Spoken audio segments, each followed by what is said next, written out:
yo solía pensar que, y ahora pienso, el profesor Richard Elmore de Harvard popularizó esta metodología a principios de siglo. En el Mudanzas de hoy les presento a Eduard Ballori.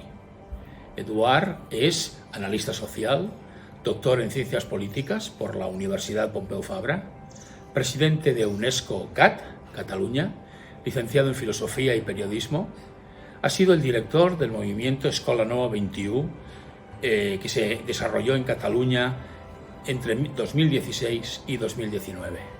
Antes había dirigido la Barcelona Graduate School of Economics, fue también profesor visitante en la New York University, vinculado al movimiento de escultismo, presidió el Consejo Nacional de la Juventud de Cataluña y es el autor de la tesis doctoral sobre escultismo, que es una auténtica referencia mundial.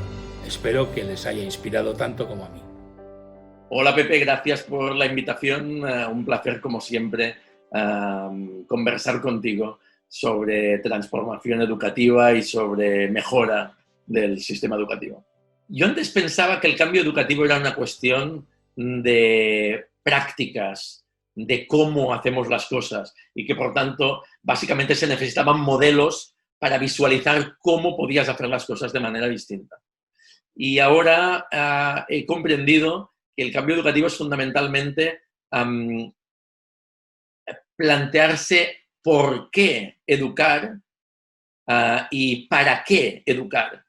Y que las respuestas a estas preguntas son las que generan qué tipo de prácticas debemos adoptar para generar qué tipo de aprendizajes.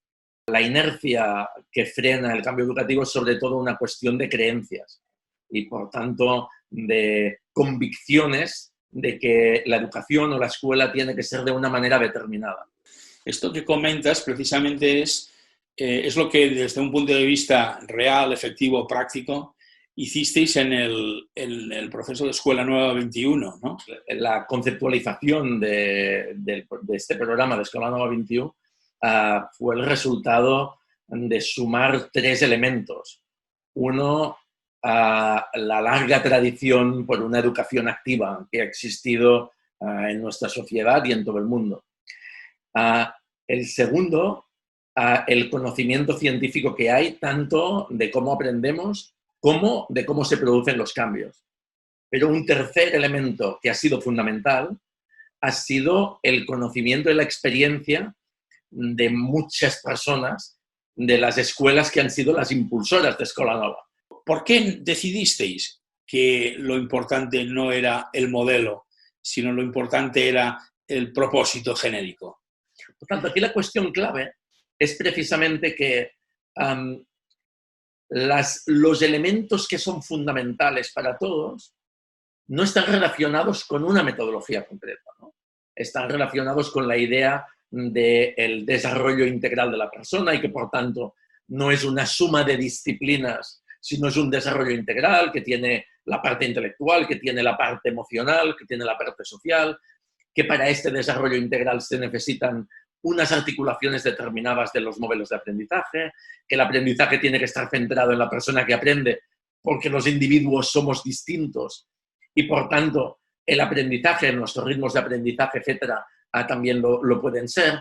Y, de alguna manera, la cuestión es, teniendo todos estos elementos en común, pueden haber enfoques metodológicos distintos.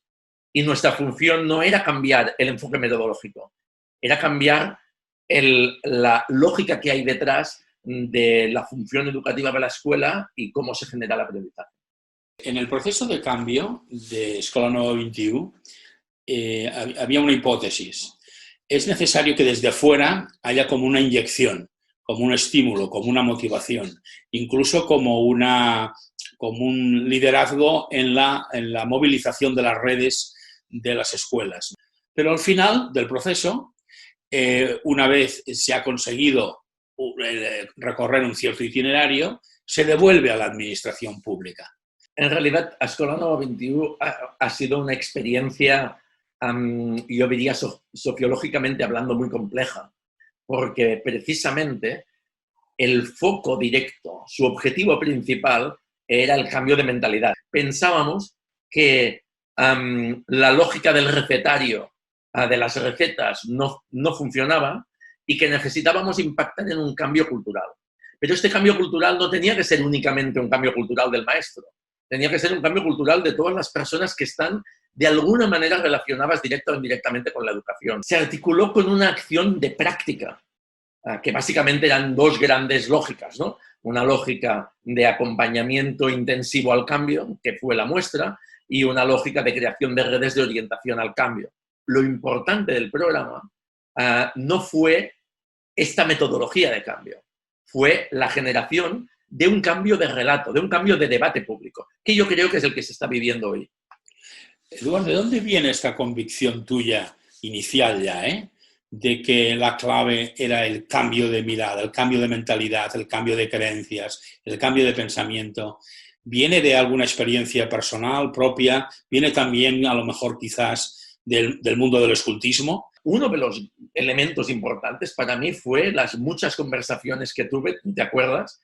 Visité muchas escuelas, tuve larguísimas conversaciones y casi interrogatorios con muchas personas que erais clave en ese momento en todos estos procesos de cambio, y visualicé que el elemento fundamental o el elemento que todos compartíais era precisamente el ir a qué queríais conseguir. O sea, no estabais aplicando unas recetas, sino que habíais sintetizado muy bien qué queríais conseguir con la acción educativa y entonces veíais qué acciones os permitían hacerlo. Una de las cosas interesantes que pasó en el escultismo a nivel mundial fue que su fundador, Baden-Powell, fue un personaje muy polifacético que evolucionó muchísimo. Cuando él tenía 50 años, esto era en 1907-1908, y él muere en el 41.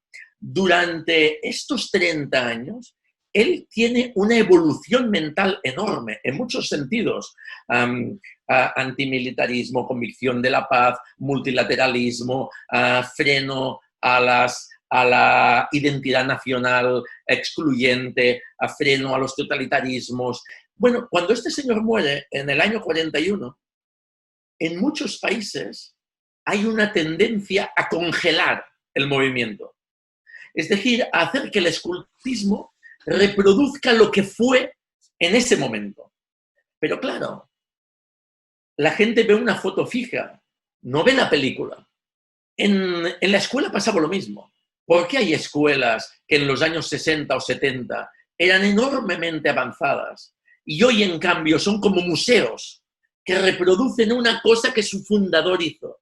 Por lo mismo, cuando tú entiendes que cualquier receta tiene que estar sometida a aquello que tú quieres conseguir, das mucha más importancia a la reflexión permanente de cuál es la finalidad de la educación que quiero conseguir hoy, que necesitan hoy los chicos y chicas.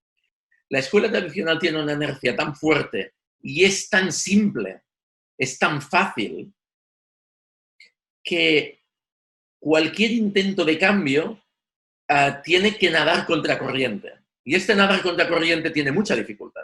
Yo visité muchas escuelas donde veía que profesores de todos niveles, de niños y niñas de 3 años, o de niños y niñas, o de chicos y chicas de 16, lo que hacían yo no lo sabía hacer. Generaban aprendizajes mucho más complejos, tenían debates mucho más profundos. Es mucho más fácil formar un profesor para la escuela tradicional. Es mucho más fácil para un arquitecto diseñar la escuela tradicional. Es mucho más fácil crear dinámicas en la escuela tradicional. Pienso que en el debate, digámoslo así, de la contrarreforma, los que intentan frenar el cambio educativo, hay una diversidad argumental. Hay algunos que piensan que sin codos y esfuerzo no se puede aprender. Hay otra tipología que con razón critican lo que ha sido y lo que es aún en muchos casos la venta de productos, de recetas de cambio que simplemente dan respuesta a una no pregunta. La gente que está muy escamada por esto, que han visto como su escuela un buen día cambió todas las pizarras por pizarras digitales, puso tablets a todos los niños y niñas, pero en cambio están haciendo los cuadernillos que se hacían hace 20, 30, 40 años, son los que dicen todo esto de la innovación es marketing y es una tomadura de pelo. Y tiene razón en una parte. Y hay otros que en realidad critican el cambio porque han llegado a un punto de no creérselo. Es simplemente que el cambio no solo va a contracorriente de la escuela tradicional, que es lo más fácil, sino que también ha tenido por el camino muchos falsos ayudantes, ¿no? El sistema educativo tiene una maldición. Y la maldición es que le pedimos cosas, que le pedimos que haga cosas y luego no lo capacitamos para la que lo pueda hacer. Precisamente a mí me parece, en mi propia experiencia, ¿no?, especialmente en el Horizonte 2020, es cuando a veces nos preguntaban cuál es el coste del cambio, ¿no?, el coste económico me refiero, ¿eh? Al final para nosotros el coste era un coste más como de inversión, porque no se pone acompañamiento, porque no se pone la formación necesaria, porque se pide cambiar de funciones y de perfil del profesorado, pero no se pone la inversión necesaria para conseguirlo. Esta lógica de investigación, desarrollo e innovación en educación tiene costes muy altos cuando se hacen colectivos muy pequeños. Y por tanto, que sería necesario hacerlo en un nivel más amplio. Porque lo que es más caro de lo que hacía Audit Zobin no era precisamente la conceptualización del proceso de cambio, era implementar el cambio de mentalidad acompañando a centros. Y esto, cuando tú lo piensas en costes, siempre se piensa en lo que te cuesta acompañar a las 200 o 300 escuelas de Barcelona en este caso, y no lo que te cuesta que no las cambies, que es lo que nos hemos encontrado con el confinamiento, que dices, uy, caramba, resulta que los profesores no tenían competencias digitales adecuadas. Bueno, pues resulta que hace 20 años que Internet está generalizado. Bueno, claro, pues cuando te pasa es cuando descubres los costes reales, ¿no?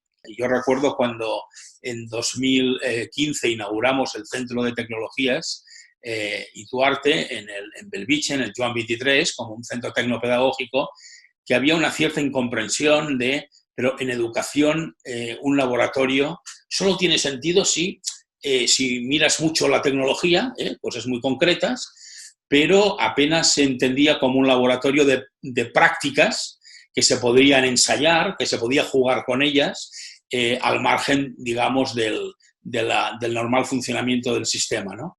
Pienso que no es que la educación no se considere esencial, sino que se considera artesanal. Y como se considera artesanal, no se piensa que la investigación, el desarrollo y la innovación sean importantes. Se crea un modelo muy industrial en que los niños se sientan, hay un libro de texto, el profesor es el intermediario entre el libro de texto y los niños y les pone unos exámenes o un trabajo final, etc.